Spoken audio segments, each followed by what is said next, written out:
Baik, Pak Ustadz, bagaimana? Sehat pagi ini Pak Ustadz? Alhamdulillah, Prof. Sehat.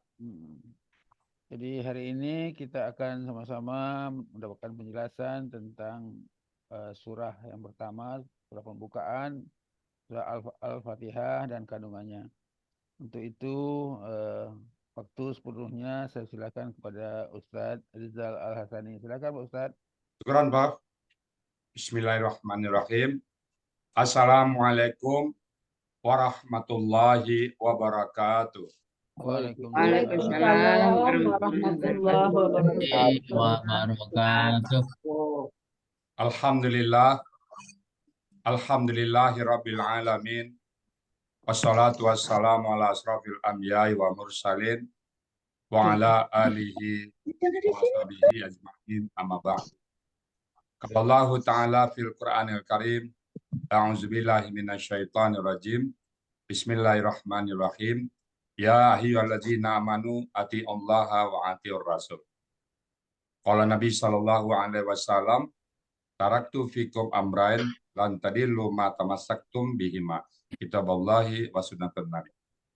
Sadaqallahul azim, sadaqan nabiyil karim, wa nahnu ala zalika minasyahidin wa syakirin, walhamdulillahi rabbil alamin. Pertama-tama dan utama sekali, marilah selalu kita bersyukur pada Allah Subhanahu wa taala atas banyaknya limpahan rahmat dan karunia dari Allah kepada kita semuanya, sehingga kita dapat hadir bersama-sama di tempat yang penuh berkah ini. Selawat, beriring salam, tidak lupa kita sampaikan kepada junjungan kita, Nabi besar Muhammad Sallallahu Alaihi Wasallam. Bapak, Ibu yang kami hormati, terutama Prof. Khairil Anwar yang sudah setia menemani kita setiap Sabtu pagi. Semoga beliau diberikan oleh Allah kesehatan badan, nikmat panjang umur, sehingga bermanfaat bagi umat, dan terutama mungkin dari kita keluarga besar Al-Hasani. Amin. Bapak Ibu sekalian, kita pada pagi ini tematik membahas surat Al-Fatihah dan kandung-kandungan dalamnya. Surat Al-Fatihah sering disebut juga Ummul Kitab, induknya Al-Quran, induknya kitab. Dan sering juga disebut Sabang Saman Matani, 7 yang diulang-ulang, 7 kali diulang-ulang. Surat Al-Fatihah itu wajib hukumnya dibaca dalam sholat. Kita sholat dalam sehari semalam 17 rakaat minimum, 17 kali lah kita baca surat Al-Fatihah. Nah, apa kandungannya surat Al-Fatihah ini? Al-Fatihah sebelumnya sebagai prolog, saya selalu setiap peserta baru Al-Hasani saya coba menanyakan berapa kali dia sudah baca Quran. Misalnya semalam 17 kali. Kalau setahun kita baca Al-Fatihah 3 kali 360, kurang lebih 500 kali.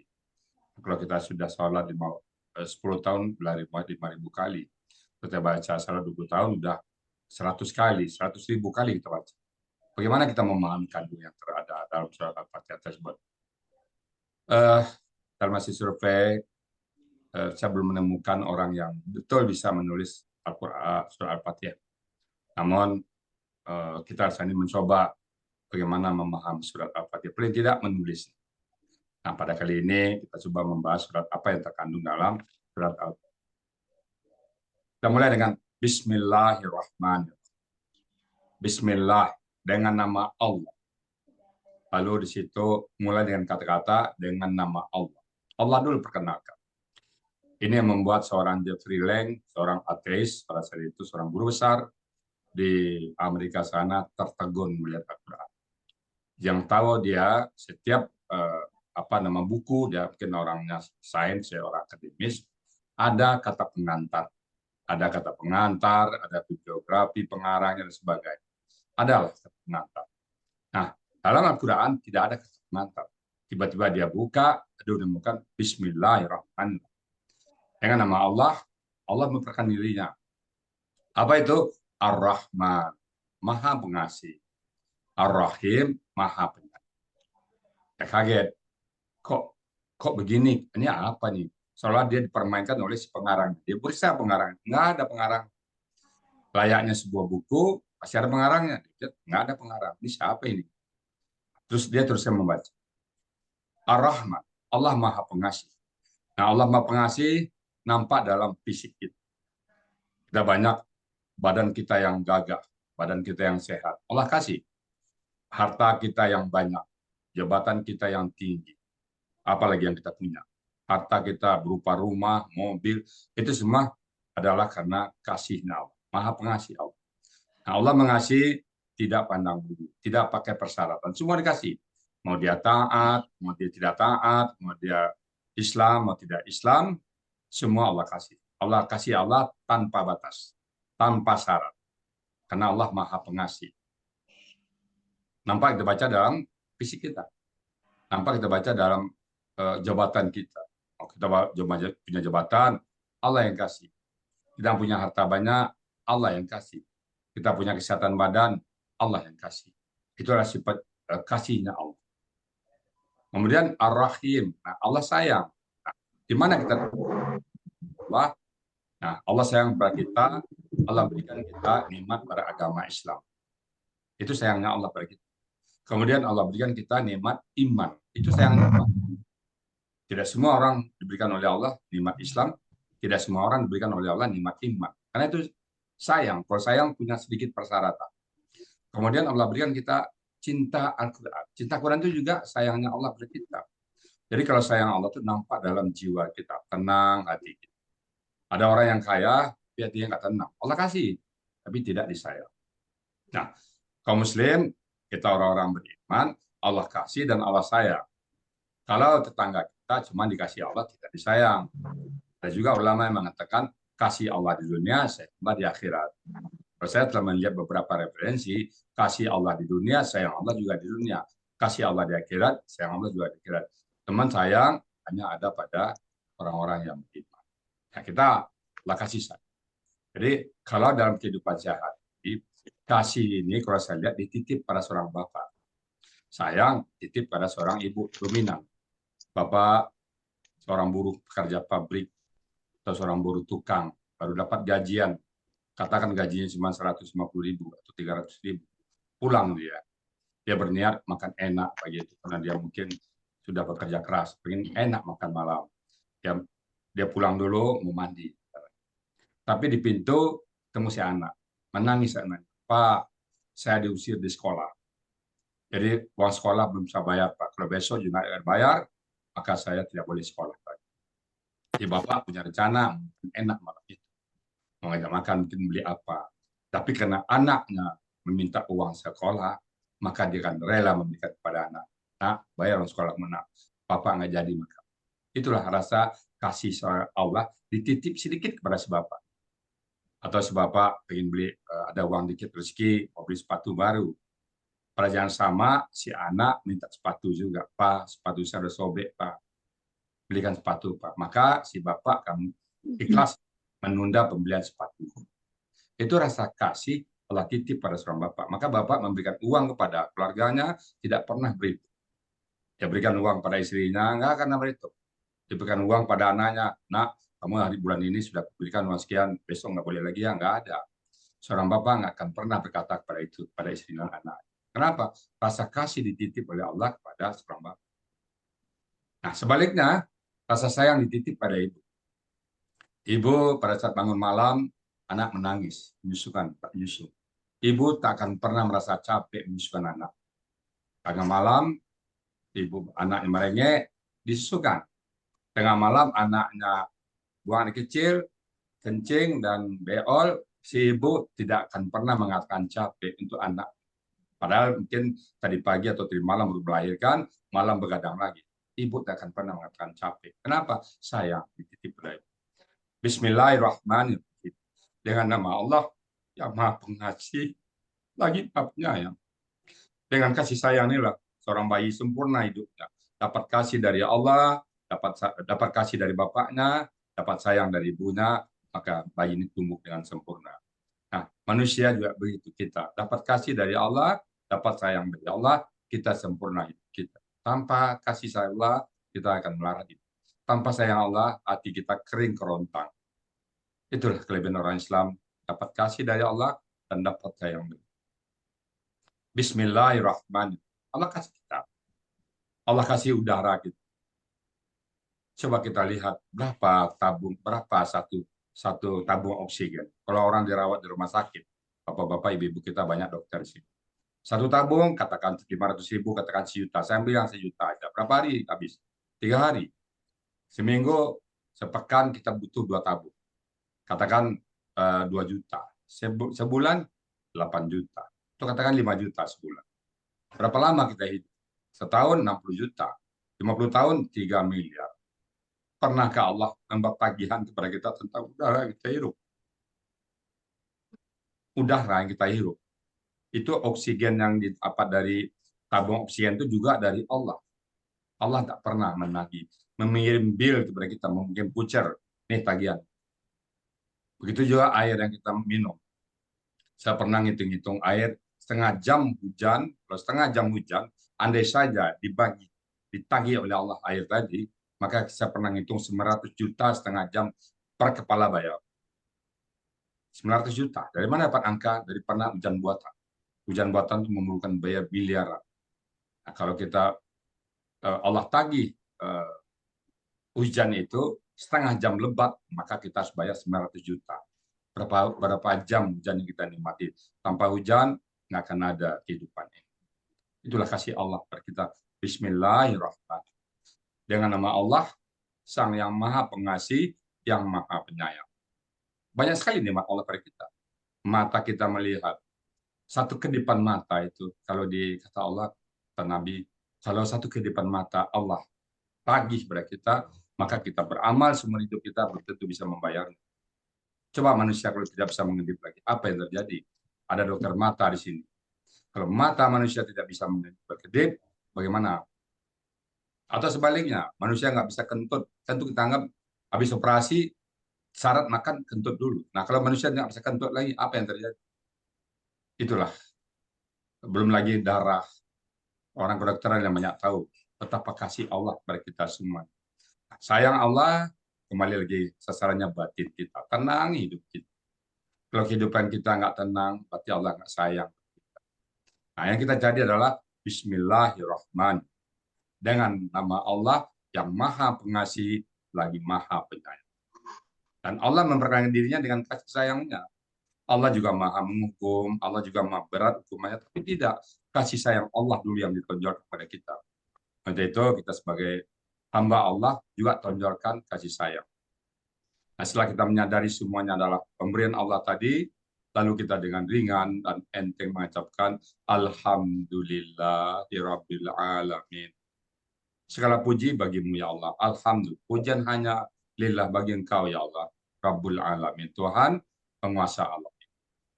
Selain dari Allah namanya alam. Alam tidak pernah berbentuk tunggal. Alam itu alamin, jamak semua. Kenapa? Karena alam ini selain daripada Allah, semuanya alam. Rabbul alamin, pemelihara alam. Pendidik alam. Jadi artinya kita Allah tonjolkan sudahlah sifat kasih sayang, kemudian Allah tunjukkan kasih dan sayangnya, kemudian pemeliharaannya. Alhamdulillah, segala puji bagi Engkau ya Allah. Wajar kita memuji Allah. Karena betapa banyaknya nikmat Allah. Kita tidak bisa menghitung nikmat Allah, nggak bisa. Kemampuan kita menghitung nikmat Allah juga nikmat Allah. Kita nol. Nah, jadi pada saat kita mengucapkan Alhamdulillahirabbil alamin dalam salat. Nah, saat ini Allah pun pada saat kita ucapkan Alhamdulillahirabbil alamin tidak diabaikan itu saja. Pada saat kita salat, Allah menjawab. Apa jawaban Allah pada saat kita ucapkan Alhamdulillahirabbil alamin? Allah menjawab, Hamidani abdi. Apa artinya? Hamidan, dia memujiku. Siapa abdi? Hambaku memuji. Kita dibanggakan pada para malaikat. Wahai malaikatku, dulu kau mengatakan pada saat aku ingin mengatakan wa qala rabbuka lil malaikati ini jailun fil ardi khalifah. Pada saat aku minta pada engkau, aku akan menjadikan khalifah. Bukannya engkau mengatakan halu atajalu fiha mayufsidu fiha wa yasfikun dima. Apakah engkau akan menjadikan orang yang menumpahkan membuat kerusakan dan menumpahkan darah? Tuh si fulan salat, dia memujiku, hamidan ya. Maka aku katakan pada dia tidak seperti yang kau bayangkan. Nah, maka Allah katakan ini alam ma la ta'lam. Aku lebih tahu apa yang tidak tahu. Jadi pada saat kita mengucapkan Alhamdulillahirrahmanirrahim, kita resapin, maka terjadi dialog antara kita dengan Allah. Maka sholat itu pelan-pelan, Bapak Ibu. Ya, jangan Bismillahirrahmanirrahim, Alhamdulillahirrahmanirrahim, Maliki yaumiddin. Baca pelan-pelan. Bismillahirrahmanirrahim. Alhamdulillahirrabbilalamin. Ar-Rahmanirrahim. Pada saat kita mengucapkan Alhamdulillahirrabbilalamin, Allah menjawab. Apa jawaban Allah? Hamidani abdi. Hambaku memuji. Nah, kalau kita dialog sama Allah, kalau kita berdialog dengan seorang pejabat, ya senangnya kita minta ampun, Pak. Kalau kita ngomong sama seorang gubernur, dibalasnya. Saya ngomong sama Pak Anies Baswedan. Pak Anies, dari mana tadi? Oh, saya dari sini. Pak Rizal dari mana tadi? Nah, dibalas seperti itu, dia kenal sama kita, di depan orang rame, bangga kita. Oh, Pak Anies kenal dengan saya. Itu dunia sudah menyenangkan. Apalagi Allah di tengah-tengah kelompok para malaikat. Itu malaikatku. Hamidani abdi, hambaku memujiku. Kemudian dilanjutkan dengan Ar-Rahmanir-Rahim. Nah, sifat yang sama, sifat Allah Ar-Rahman, Ar-Rahim, diulang kembali. Hanya dibatasi dengan satu ayat, Alhamdulillahirrahmanirrahim. Diulang. Tanda apa ini? Allah menonjolkan sifat kasih sayangnya. Ar-Rahman. Tidak cukup sekali Allah menampakkan kata bahwa dia maha pengasih, dia maha penyayang. Diulangnya lagi. Di surat Al-Fatihah ini adalah intisarinya Al-Quran. Para ulama mengatakan, hadis juga, Al-Quran itu ada intinya, itu surat Al-Fatihah. Nah, dari inti Al-Fatihah, Allah mengatakan Ar-Rahmanir-Rahim 2 kali. Apa yang kita bisa petik sama isinya? Bahwa Allah mengutamakan sifat kasih sayang, bukan mengazab. Allah mengadab kita apabila sudah diperingatkan, nggak mau juga. Meninggal, nah itu baru berlaku hukum Allah. Tapi kalau kita masih orang Islam mau diperingatkan, Allah maha pengasih dan maha penyayang. Dan Allah maha pengampun. Innallaha ghafurur rahim. Allah itu maha pengampun lagi maha penyayang. Diulang 2 kali di situ. Ar-Rahman, yang maha pengasih lagi maha penyayang. Kalau kita hitung-hitung nikmat Allah, nggak akan mampu kita menghitung. Nggak mampu. Apa itu nggak usah keluar ke tubuh kita aja. Seorang dokter tak. Bagaimana mata? Kok bisa mata bisa membedakan warna merah dan warna hitam? Bisa membedakan warna putih. Apa yang ada di dalam mata kita? Lidah. Dokter lidah bisa berkata, iya kenal sekarang. Lidah kita sama dengan lidah kerbau. Bentuk wujud fisik sama dengan lidah yang lain. Tapi kenapa lidah manusia bisa mengucapkan A, B, C? Bisa berpantun. Bisa membuat sebuah karangan yang indah. Bisa mengucapkan kata-kata indah. Sementara fisik lidah yang lain sama. Cuman bisa apa? Ma, bisa cuman ngomong Tapi manusia lidah nggak bisa. Urat sarafnya bisa diteliti sama mungkin. Nggak akan beda. Tapi apa? Itulah kasih sayang Allah kepada manusia. Allah katakan, dari surat At-Tin, laqad khalaqnal insana fi ahsani taqwim. Kami jadikan manusia itu sebaik-baik kejadian. Itu wujud kasih sayang Allah kepada manusia. Ar-Rahman. Kalau kita kaji seumur hidup kita untuk mengaji nikmat Allah saja nggak akan selesai semuanya. Diambil air laut itu menjadi tinta, lalu menulis semua nikmat-nikmat Allah kepada kita. Habis air laut, nikmat Allah nggak akan habis lagi. Ditambah lagi sebanyak itu lagi laut, untuk menulis nikmat-nikmat Allah nggak akan selesai, Bapak Ibu semuanya. Maka kalau manusia, seorang Islam nggak bisa bersyukur pada Allah, namanya keterlaluan, Bapak Ibu semuanya. Ar-Rahmanir-Rahim, yang maha pengasih lagi banyak. Lalu Allah menjawab, Asna alayya abdi. Hambaku menyanjungku, dia menyanjung padaku hambaku. Jadi artinya apa? Hambaku menyanjungku. Terjadi lagi di Allah. Kita berdialog dengan Allah dalam surat Al-Fatihah. Pada saat kita baca Ar-Rahmanir-Rahim, Allah menjawab, Asna alayya abdi. Menyanjungku hambaku. Hambaku menyanjungku. Terjadi dialog. Siapa sih nggak senang dialog dengan Allah? Dengan manusia aja kita dialog senangnya. Jangankan dengan gubernur. Saya dialog dengan Prof. CA aja senangnya. Seorang profesor mau dialog dengan saya. Senangnya. Ampun. Bangga saya. Apalagi kalau kita dialog dengan seorang pejabat tinggi. Dan apalagi dialog dengan sang pencipta kita. Terjadi dialog. Ar-Rahmanir Rahim. Asna alayya abdi. Wahai malaikatku, dulu kau katakan dia akan melakukan kerusakan muka bumi, sekarang dia menyanjung. Saudara mengatakan, apa yang kau anggap dulu salah semua. Maka aku mengatakan, ini a'lamu ma la ta'lam. Aku tahu apa yang kalian tidak tahu. Lalu kita lanjutkan membaca Maliki Yaumiddin. Pemilik hari agama. Saya terlek aja dulu. Pemilik hari agama. Pemilik hari akhirat. Pada saat itu tidak berlaku lagi apapun ketentuan dunia ini. Pada saat hari akhirat nanti, Maliki Yaumiddin, yang berlaku hanya Al-Quran dan hadis. Tidak ada lagi yang lain. Undang-undang dunia udah nggak ada lagi. Undang-undang apapun, ketentuan SOP apapun yang ada di muka bumi sudah tidak ada lagi. Yang berlaku apa? Al-Quran dan hadis. Maliki Yaumiddin. Pada hari itu nggak ada lagi yang lain. Kita bawa ke akhirat nanti hanya yang berkaitan dengan Al-Quran dan hadis. Secara akuntan, tinggal akuntan saya. Malaikat nggak akan nanya, Pak Rizal, coba kau buat laporan keuangan. Coba ke donor, jadi nggak akan ditanya. Prof. CA, kamu dulu dokter apa? Coba obat nih pasien ini, nggak akan ditanya lagi. Bagaimana cara makan? Nggak ditanya. Yang ditanya apa? Quran. Ma rabbuka, ma imamuka. Siapa imam? Al-Quran. Nah, bagaimana Al-Quran bicara tentang sholat? Bagaimana Al-Quran bicara tentang puasa?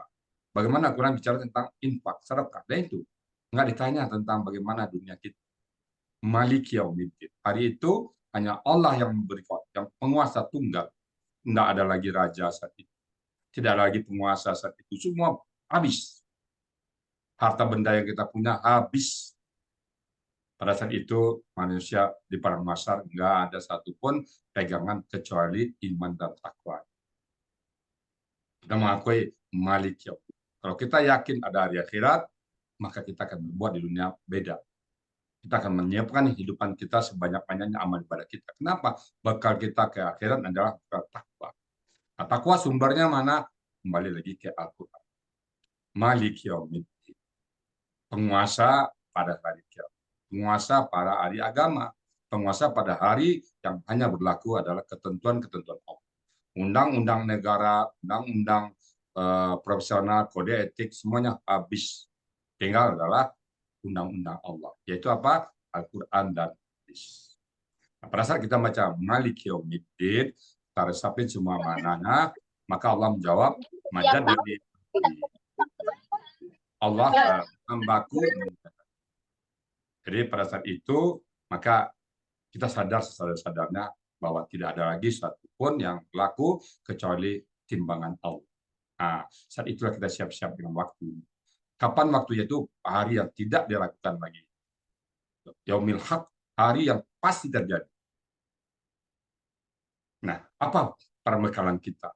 Apa yang kita bawa ke sana nanti? Kalau bukan bekal amal soleh dan takwa. Semua tinggal dulu. Harta benda kita tinggal. Tidak pernah ada satu orang pun yang meninggal diikuti oleh harta. Pada saat kita dikubur, yang ikut kita, harta kita ngikutin kita, keluarga kita ngikuti kita, amal kita ngikutin kita. Saat dikubur kita, harta kita, keluarga kita balik pulang. Dan tinggal siapa? Amal kita. Keluarga kita nggak akan mau nemenin kita. Harta kita tidak akan mau nemenin kita. Dan juga tidak ada gunanya. Harta yang kita cari nggak ada gunanya. Saat kita dikubur, menanti hari akhirat, maka yang berlaku hanya satu, amal soleh kita. 3, apabila seorang nada meninggal, 3 yang berlaku, yang masih mengalir. Doa ilmu yang bermanfaat, sedekah jariah, dan doa anak soleh. Malik Yaumiddin, majadani abdi. Apa kata Allah? Hambaku menyanjung, hambaku mengagungkanku. Allah membanggakan kita pada para malaikatnya. Nah, puncaknya terjadi dialog antara kita dengan Allah saat kita sudah menyadari apa besar nikmat Allah kepada kita dan kita sadar bahwa kita akan ditanya oleh Allah pada hari kiamat nanti, pada hari pembalasan, maka statement kita apa? Iyyaka, hanya kepada Engkau, na'budu, kami menyembah. Wa iyyaka, dan hanya kepada Engkau, nasta'in, kami minta tolong. Nah, kalimat ini oleh para ahlinya bistina na'buduka, objek di belakang, na'buduka, kami menyembah Engkau. Nasta'inuka, kami minta tolong kepada engkau. Tapi enggak, iyaka ke depan dulu. Jadi Allahnya jelas dulu. Iyaka hanya kepada engkau. Objeknya ditentukan dulu. Baru perbatasan kita nak. Nah ini suatu bentuk kata yang sangat luar biasa. Jadi iyaka na'budu.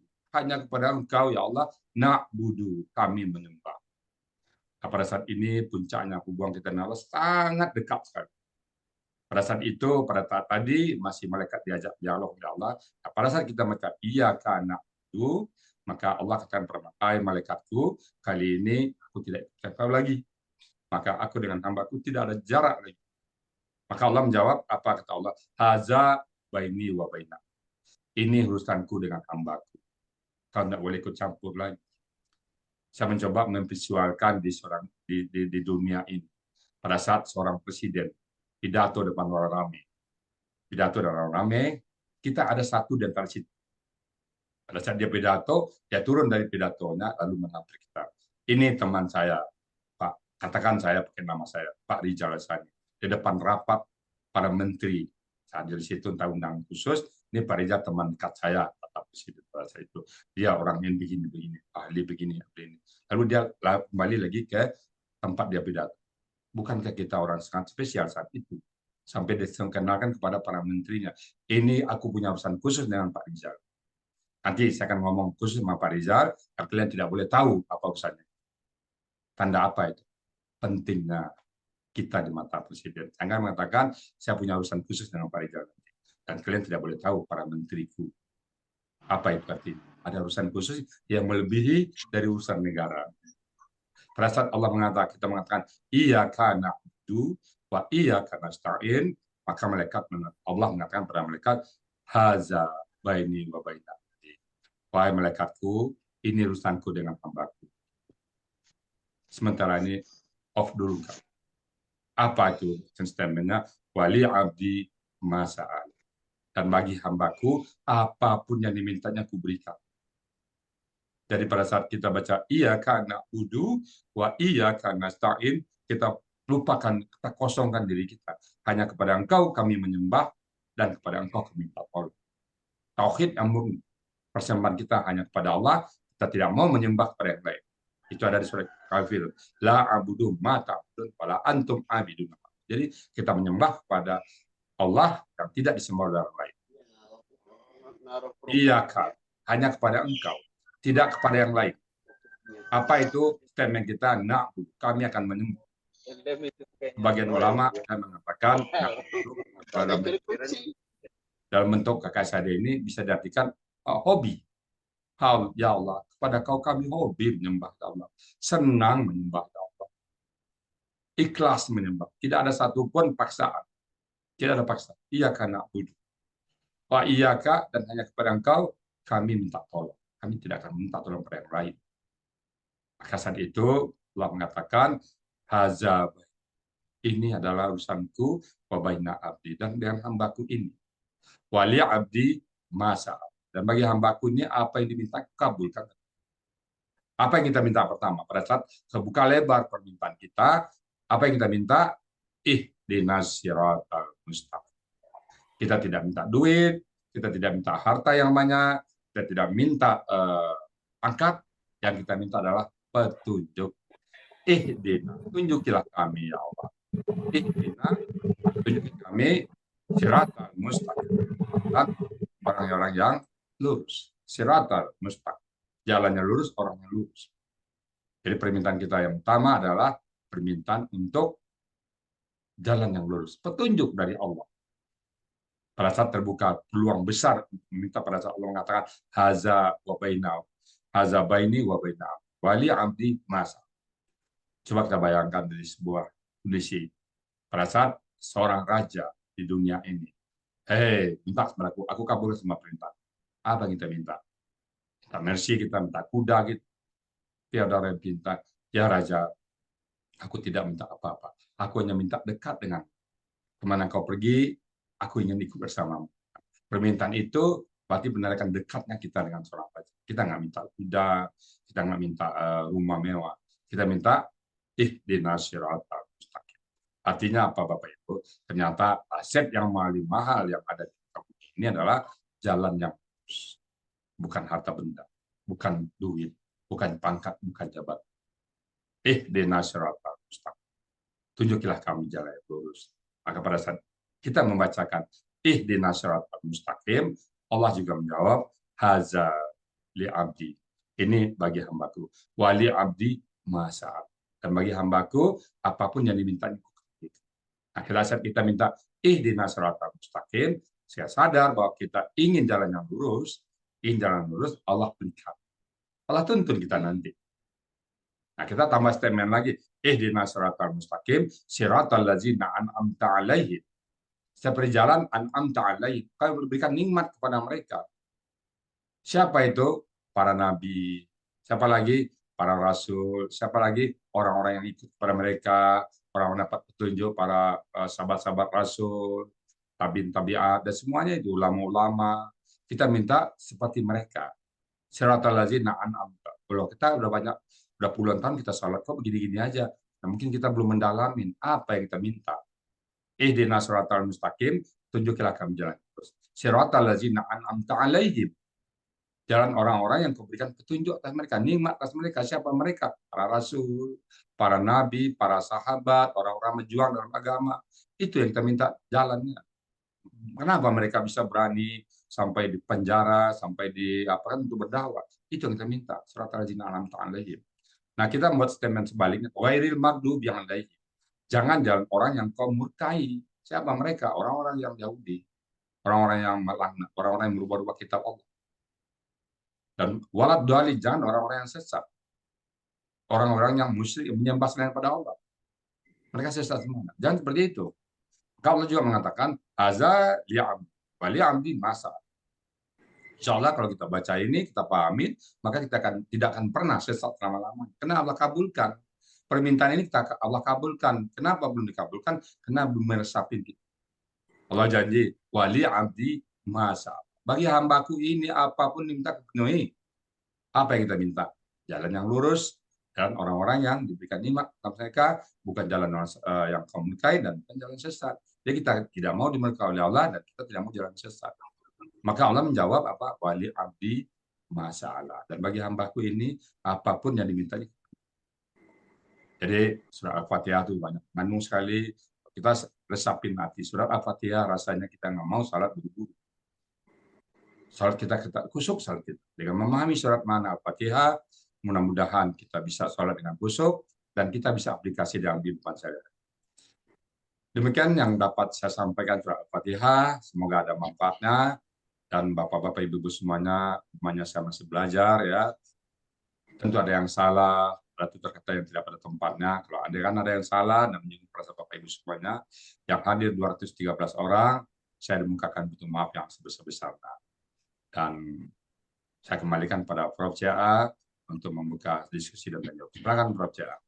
Baik, terima kasih. Alhamdulillah kita sudah sama dengarkan keterangan yang dijelaskan oleh Buya Rizal Al-Sani tentang surat Al-Fatihah. Barangkali ada pertanyaan-pertanyaan. Oke, saya stop dulu. Sudah ada, ya.